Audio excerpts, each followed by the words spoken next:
Welcome to the pod Well Travelled. I'm MOGENS Johansen and I'm filling in for our regular host Will Yeoman, who's taking a well-earned holiday. I'm joined by travel and motoring editor Stephen Scouurfield for a special edition of travel/motoring in the pod Well Travelled. Welcome, Stephen. Thanks, Mark. Good morning. Good morning. So you've written a pretty interesting piece in this weekend's West Wheels. It's about the cost of fuel and how that's a major factor in drive holidays, especially now the government's fuel excise rebate has come to an end. And of course, with our vast distances here in the state, it's a very topical issue. You reckon that motorists can save up to 25% in fuel? Yeah, You've got to for tell sure. me a little bit more about that. Yeah, for sure. Yeah, I mean, it's a huge factor here in Western Australia, as we say, because as we're recording this, we're about to see the prices shoot up again, and Australia-wide, of course, as the Australian government excise rebate sort of relief comes off that. But it's the same throughout the world. I mean, we'll be paying, $2, $20, $30, $40, whatever it is, here in Australia for fuel. But, if you're touring in Europe, you'll be paying, more than that in euro. Absolutely. If you're in the UK, you'll be paying that in pounds, plus. Yeah. So wherever you are, fuel's a major factor, of course. And there are ways to save it. Certainly, it becomes even more poignant, doesn't it, if you're campervanning in New Zealand or if you're towing a caravan behind a four-wheel drive here in Western Australia, which has massive distances, then fuel becomes a really significant cost in your holiday. That's why we're combining, in this podcast, drive into travel, because that's what a lot of people do for their travel. Yeah, it links in perfectly, I think. But one of the things, regardless of whether you're, like you say, you're overseas or you're driving your own vehicle around Australia, one of the really simple things is the four round things that we got under every car. The tyres are so crucial. Now, we were just discussing this, and the point you brought up is worth talking about first, I think. Yeah, I guess, I've recently... I ride push bikes, and I've got a road bike, and I've recently purchased a gravel bike, which is a bit like your SUV of the two-wheeled version of that. But the thing I noticed when I ride that on the road, because it's got wider tyres, knobbly tyres, there's a significant difference in the effort I put in to do the same speed, for example. The bikes weigh the same. Yeah. But, just things like the tyre choice definitely makes a difference. Yeah, we've jumped right into rolling resistance, and this is a reasonably complex subject. But so let's start with tyres. Firstly, let's start with this choice of tyres. So tyres have rolling resistance. So if you get two tyres and you put them on a ramp and you let them go, they will arrive at the bottom of the ramp at different speeds. This is to do with the compound, the amount of grip in the compound, silicon in the compound. That's why some tyres are grippier in the wet and others are sort of feel harder, on the surface. But also to do with the tread, the cut. So rolling resistance is a really significant factor in fuel usage, because obviously, as you've experienced, if the tyres are... you've got more tyre on the road, or it's softer, for want of a better word, it'll grip the surface more. Those four tyres, and basically you could pretty much say that the touch of a tyre on the road, each tyre is pretty much the size of a credit card. It supports the whole weight of the vehicle, so that's where your contact with the planet is. So it's crucial. In fact, it's so crucial that in Europe they now rate tyres and rolling resistance. You get a label on the tyre which tells you how efficient it is, how well it rolls on its own. So it's very important. Look, about the team at Goodyear have done some figures on this. They reckon 20% of the vehicle's fuel consumption is used by the tyre. So this efficiency of the tyre can be up to 20% of your fuel usage is eaten just by this factor with the tyres. So obviously, thinking about this, or at least knowing this, understanding, say if I talk about this European system, there's 5 different classes. Between each class, there's about a 0.1 of a litre, which is not a lot of fuel until you really add up, 0.1 of a litre for every 100 kilometres driven between each of these 5 classes. So that's 0.5 of a litre per 100 kilometres between the 5 classes. So, thinking about that when you change tyres and buy tyres is a really significant factor. And then the other significant factor, which is kind of tip 2, if you like, are tyre pressures, of course. And as you've experienced, the harder tyre will use less fuel because there's less resistance. A tyre underinflated by 10% increases fuel consumption by 2%. Yeah, that is amazing, isn't it? Well, it is. Yeah. I mean, we've got this 0.5% potential in rolling resistance. We've got up to 10. You've got 10% for 10%. So if your tyres are supposed to be 33 and they're at 30, that is a 10% difference. Significant. Yeah. So and many of us are guilty of not checking the tyre pressures all that often, aren't we? Someone said to me recently, well, where do you check the tyre pressures? And I said, well, you just undo the little cap on the thing. And she goes, no, I mean, where do you go to do that? And I said, a service station. So that's someone who's never, ever checked their tyre pressures. Yeah. The industry recognises that, you can easily be 20% under. Easily be 20, which is 4%, in your fuel consumption. Temperatures affect tyres. For every 5 degrees centigrade rise in temperature, your tyre inflates by 2%, vice versa. So if you inflate on a hot day, and you've got your tyres all set on a hot day, that'll be different on first thing in the morning as well. So, really important to think about tyre pressures and to understand all that. So there's 2 really significant points there, and we've already saved quite a lot of fuel. And I think, one other thing that to me is worth sort of thinking about is when you buy your tyres, obviously, these rating systems are fantastic, but I think here in Australia you often see there's a bit of a temptation to buy those, off-road type tyres. And when you think about it, the amount of time most people actually spend off-road is not significant. That's true. I mean, a good strong tyre, certainly. And I think we've even, the old thing was to have a 3-ply wall, and there's only like 3 tyres that you can get, manufacturers that do that. But I think even for off-road tyres, as you say, you're still going to drive to the Kimberley before you get to the Gibb River Road, and you're going to do 2,500 kilometres on bitumen to get there and 2,500 back, sort of thing. There are intermediate tyres, there are all-terrain tyres which don't have such a heavy, knobbly cut, and are quieter as well, and will make a significant difference to your fuel usage. Yeah. That's absolutely right. And of course, another part of this is alignment. We've been talking about this resistance, this rolling resistance, and we've been talking about pressures, I should say. But of course, if your tyres aren't perfect, if your wheels aren't perfectly aligned, that's going to be scuffing as well. That creates resistance too. So having your wheels aligned at least every year, and if you hit a big pothole, or you hit a curb and there's a good chance. There's a good chance. Yeah, there's a good chance. So I think having you really concentrating on those things will help your fuel usage a lot.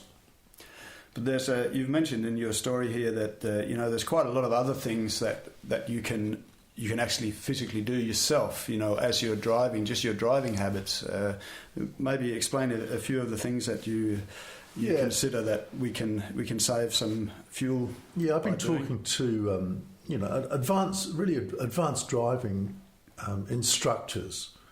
They're all confident to say that you can reduce fuel consumption by 25%, by up to or more than 25%, they all vary, just on your driving style. So, the gentle right foot, I mean, these are human things, but there's a light touch on the right foot on the accelerator, and just this practice of sort of backing off. So you're driving along down a highway, just try easing your foot off. You'll hear the edge come down. You're doing the same speed. Just take the pressure off. Just get used to this sort of taking the pressure off. Basically, you want to be just really gentle, really smooth. It's all about momentum, keeping the thing going. I mean, the worst thing you can do is stop at a traffic light, accelerate up to speed, and then the next traffic... Don't start me on sinking traffic lights. Then you get to the next one, just as it's turning red. You go, well, how does that work? Why doesn't someone, particularly in Perth, why doesn't someone sync up some of these traffic lights? Because the waste of fuel, let alone time, is insane. I've just come down Leach Highway, four in a row. You get to the next one, turns red. You go, I'm doing the speed limit. Go to the next one, speed limit, turns red. Yeah, how does that work? So momentum is really important. Once you've got the weight of a vehicle and you're looking at a modern vehicle with a lot of tech and a lot of wiring, which is heavy, a couple of tons, you've got it moving. The best thing you can do is keep it moving, right? So momentum, back off, and once you're up there, back off on the fuel. Just back off on the right foot, keep it smooth, and then I'll jump into the next point, which is anticipation. Reading the road ahead, seeing an obstacle. I mean, for goodness sake, let people out. We're all on the same side here. Let people out. Don't try and box them in, so you can get in front of them. Which is it is a bit of a unique West Australian team sport. It's a Perth thing as well. It's like, look, that person's going to get stuck behind the bus. I'll move in here and they can't come out. You go, really? Yeah. Let them in. Let's all move together and keep the whole thing moving as a team, right? Because that saves an enormous amount of fuel. So what do you think about this thing that, most modern cars have this where, you arrive at the traffic lights, it immediately switches off the engine. To me, I just can't see the sense in that all the time. I understand it's a useful thing if you're parked for an extended period of time, but if you're just at a set of traffic light just waiting for it to change, is it really necessary for it to cut out and start again? Idling's a really complex subject. I'm glad I raised it. Yeah, I'm glad you raised it. It's a can of worms. It's a complex subject, and I feel like lots of people have got very different views on this, on whether, as you say, if you're idling at the traffic lights, should the car be on or off? That's basically what we're talking about. As we know, most modern cars, or lots of modern cars, contemporary cars, turn off. They're set, but they are programmed to do that and to restart. And there's quite a lot in the programming that allows them to restart economically. If you've got an older car, it's not quite the same, basically, because it will flood the cylinders with fuel to restart. So you're right in that, if you're sitting there in a 10, 15, 20-year-old car, for more than... They reckon that 10 seconds seems to be a kind of break-off time, that where if you're sitting there for 20 seconds, then maybe if you turned off, it would have just saved you a bit of fuel. Obviously, it reduces emissions, but then starting up does take emissions. So I think I'm feeling now, having got to the bottom of this, if you're in a car programmed to turn off and turn on again, that's obviously what the car's designed to do. If you're in an older car, I think you're better off just leaving it idling, because you say some of them, having dug into it, some of them use a lot of fuel when they flood the cylinders to restart. So I think you've got no net gain. So you can carry on doing whatever you're doing. What are you doing? But it's a difficult one to get to the bottom of, yes. Yeah. I mean, I tend to personally, my car's got the on-off feature, and it's a default position, isn't it? So I tend to, if there's a lot of traffic lights with a lot of stop-start sort of thing, I tend to override it and stop it unless there's really long waits at the traffic lights. Sure. Sure. Yeah. So look, I think if it's programmed for it, go with it. I mean, that probably leads us into exhaust systems, which will be obviously matched to the car, but. And I'm not suggesting everyone run out and change their exhaust system. It costs you $1,000 or something. But let me say this, that there are specific instances, and we're talking about older cars, which need an exhaust replacement at some stage. Particularly if I took the example of a turbo diesel four-wheel drive, towing a caravan, that a high-flow exhaust kit on a turbo with a 3-inch exhaust, if you're going to, when you need to, change the exhaust because it's rusted out or, you can hear it, it's got a hole in it somewhere. When you get to that point, there's no doubt that you can save, you can improve your economy by 10% by moving to a high flow exhaust kit with 3.5, well, a 3-inch exhaust. You can get 3.5-inch exhaust. This is because the flow allows the turbo to spool up quicker. Mm-hmm. So you'll get your power, you'll move into your torque much quicker. So it changes the whole power delivery, torque delivery. And it really does, particularly towing, will have a significant difference on fuel. Yeah. So obviously there's not a cost benefit in doing that if you've got a perfectly good exhaust system. So towing things, and when we go on holidays, we put things on the car, things like aerodynamics and weight distribution and all those kind of things. Is that something that you need to sort of think about as well? Yeah, look, it's all about moving weight, isn't it? Well, it's resistance and moving weight. Moving weight takes fuel. Resistance uses fuel. We've kind of got our heads around that. Roof bars create wind resistance for sure. The car topper tent is weight and resistance for sure. The drag from a roof rack can easily be 10% increased drag on the car. Yeah, we've all seen the wind tunnel pictures of the car. That's why cars all look kind of the same, if you like, wedge shape, and the wind flows over them, and then we stick a rhubar on the front and a roof rack on top. It's like so. Yes, those things do affect it. I've just been helping a friend set up a very simple rig in his garage with a couple of 4 hooks, couple of 4 blocks in the ceiling, in the rafters, to lift his car topper off, his tent off very simply. So you basically hook it up, lift up one side, lift up the other side. As he said, I've got to undo 4 nuts, and you go, well, but, big deal. 8 nuts, I should say. It was 8 nuts, yeah. So, just think about those things. And weight in the car, we all keep all sorts of stuff in the car that we possibly don't need all the time, and some of it's weight. This is, the manufacturers know this. They went to lots of plastics which are light. They went to space saver or no spare tyres. A lot of it's to do with space and weight, space as well. But try and save weight.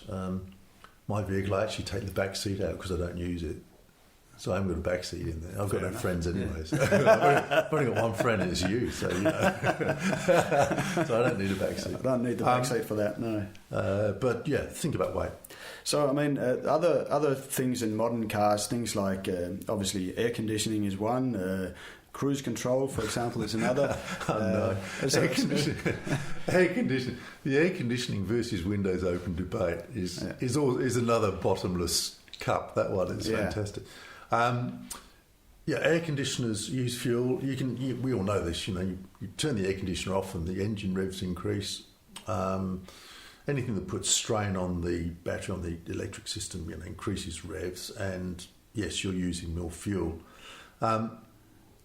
There's always been this debate over whether it's more efficient to open the windows or whether the drag caused by opening the windows, because that disrupts the airflow we've just been talking about, which is more efficient. And I think that it seems, from everything I've found now, it seems that 80 kilometres an hour is the cut-off point. So if you've got your windows open up to 80 kilometres an hour, it's probably more efficient than running your air conditioner, unless it's a boiling hot day, of course. And over that, the drag caused by the turbulence that comes in through the windows. But then, there's a body of thought. We're both kayakers, so we understand eddies, that the wind coming in both windows it becomes a forward motion anyway. Honestly, it's an endless discussion. But certainly using your air conditioner uses fuel. If you can just have the front vents on a reasonable day instead of the actual air conditioner, that's better. Yeah, yeah. And what about cruise control? Oh, cruise control. Yeah. Well, yeah, cruise control works. Cruise control works perfectly on a good flat road, so on a highway. But cruise control, we just talked about anticipation. Cruise control can't anticipate in the way that you can. So, coming up a hill, it might shift down a gear. Yeah. Where you know that you can just get there nicely and you're nearly at the crest anyway, so you don't need to do that. No. You'll just get there, we can anticipate. And it'll keep the power on until it's at the top of the hill. Then. It'll keep the power on until it's on the top of the hill. Yeah. When you come over the crest of the hill, we back off immediately because we know we're going to gather speed. The cruise control won't quite do that. So there are circumstances where cruise control will be less efficient than your ability to anticipate. And I must say, I've just experienced this in one of the new four-wheel drives where the cruise control was just mad. It was changing gears on a perfectly flat open road, which apparently is a recognised fault. Okay. According to Toyota. Okay. The thing's just jumping through the gearbox, and we're in the Kimberley going along a big wide flat road, and the car's changing gears. Insane. Yeah, it doesn't make sense. No. It doesn't make any sense. Sort of side issue, but basically, cruise control on a constant flat road, fantastic. That'll work. Apart from that, you may be better off with all these techniques we've been talking about. Mm-hmm. Now, so other little things like you mentioned, sort of about planning your journey and planning when you use the car, maybe combine 2 trips into one and that sort of stuff. I mean, they're kind of perhaps things that are kind of common sense, but in another way, it's probably something that we don't do. The convenience of just hopping in the car and getting going sort of often makes you overlook those kind of things. That's right. Choice, the Australian Consumer Group Choice have done some work on this, and the Choice advisors reckon that cars can use up to 20% more fuel when the engine is cold. So yes, if you've got a couple of trips you can combine, I'll go off and do this and that, and actually think about the route. We all rely on the navigators in our phones, which is fine, but we also have local knowledge. Think about the route. Should I go to this one first? Well, I know it's always busy down there in the morning, so perhaps I'll do it at 11 o'clock because I don't have to do it in peak rush hour. Think about the time, think about combining trips. You'll make an enormous difference in your fuel usage. And by not doing it separately and going through this 20% plus, engine is cold period, that really helps as well. I think also just think about reassess your regular journeys. This is one of my kind of trips. I just we drive a lot of us. We drive to work and back, and you do the same thing all the time. Maybe you can adjust the time. Maybe try going 10 minutes earlier and seeing what a difference it makes. Just that. I know that a route I regularly take, if you go 15 minutes earlier in the morning, there's no one there. Yeah. And 15 minutes later, you just join in the queue. It doesn't make any sense. Yeah. So maybe you can adjust times. Maybe just reassess a slightly longer route might be better because it's smoother, there's less traffic lights, it's a more efficient speed limit. I just reassess this whole trip that I do quite regularly, and there's quite a difference in fuel usage between the two ways that I can go to this end point. And I actually kind of counted traffic lights. I counted the areas of 100 kilometres an hour or 60 or 50, whatever. And the sort of, just because you just do it and you do it and you do it, and you go, hold on a minute, let's think, am I doing this the best way? And I think with our big regular journeys, if you go and look after the grandkids or you go down and see mum or whatever it is, just don't necessarily do it the same way. Actually work out how much fuel you're using doing that. So there was just two more things I'd you're like to keeping touch count. on. Yeah, I know there's 15 all up.